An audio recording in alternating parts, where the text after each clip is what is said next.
తీయడం జరిగింది. ఇమీడియట్ గా అక్కడ 3 మెన్ కమిటీ కూడా వేయడం జరిగింది. 3 మెన్ కమిటీ కూడా ఏంటంటే ఎందుకు ఆ ప్రమాదానికి గల కారణాలు ఏంటి నివేదిక ఇవ్వాలి, అదేవిధంగా ఫ్యాక్ట్స్ కూడా క్లియర్ గా చెప్పాలి. దానికి సీనియర్ ఐఏఎస్ ఆఫీసర్లు కూడా ఇందులోని ఇన్వాల్వ్ చేసి ఒక కమిటీ కూడా ఏర్పాటు చేశారు. ఈ కమిటీలకి 2 రోజులు టైం ఇచ్చారు. నివేదిక 2 రోజులు నివేదిక కూడా తెప్పించుకోవాల్సిన అవసరం ఉంది. ఇమీడియట్ గా నివేదిక తెప్పించుకున్న తర్వాత ఇందులోని ఎవరైతే చాలా మంది చనిపోయిన తర్వాత ఒక్కొక్కరు చాలా మంది విషయాలు చెప్పారు. గోడ సమంగా లేదనో, లేకపోతే వాటర్ చేరడం వల్ల పడిపోయిందని రకరకాల మనం అందరూ మాట్లాడుకున్నాం. వీటన్నిటికీ కూడా ఒక అఫీషియాలిటీ రావాలి, దానికి ఒక స్టాండర్డీ రావాలి అనుకుంటే కనుక నివేదిక వచ్చిన తర్వాత డెఫినెట్ గా వస్తుంది. అందులో ఇన్వాల్వ్ అయ్యి నిర్లక్ష్యం వహించిన ప్రతి ఒక్క ఆఫీసర్ మీద క్రిమినల్ చర్యలు ఉంటాయి, ప్రభుత్వ పరంగా ఉన్న చర్యలు కూడా ఉంటాయి. 6 రోజుల కిందట గోడ కట్టడం మొదలు పెట్టారు. 6 రోజుల కిందట గోడ కట్టడం మొదలు పెట్టారు. 2 రోజుల కిందట గోడ పూర్తి చేశారు. 20 మీటర్ల పొడుగు గోడ అంటే 20 మీటర్లు అంటే దాదాపుగా 70 అడుగులు. దాదాపుగా 70 అడుగులు గోడ పొడుగు, 10 అడుగులు ఎత్తు కట్టిన ఈ గోడలో 4 రోజుల్లో ఈ గోడ కట్టారు.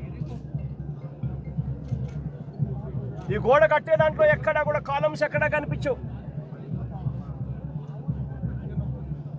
రీఇన్ఫోర్స్డ్ కాంక్రీట్ గోడ కట్టాల్సిన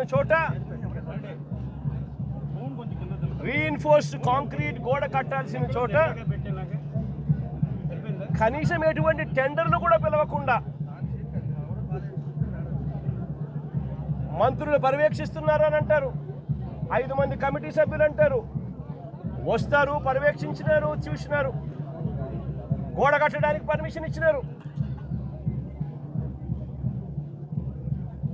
6 రోజుల్లో గోడ కట్టారు.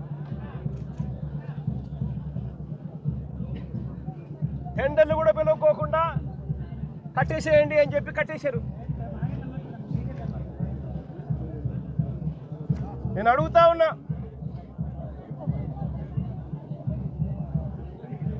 ఈరోజు అధికారంలోకి వచ్చి చంద్రబాబు నాయుడు గారు దాదాపుగా సంవత్సరం అయింది. చంద్రబాబు నాయుడు గారు అధికారంలోకి వచ్చి. నేను అడుగుతా ఉన్నా చంద్రబాబు నాయుడు గారిని, చందనోత్సవం ఎప్పుడు జరుగుతుందో మీకు తెలియదా అని అడుగుతా ఉన్నా.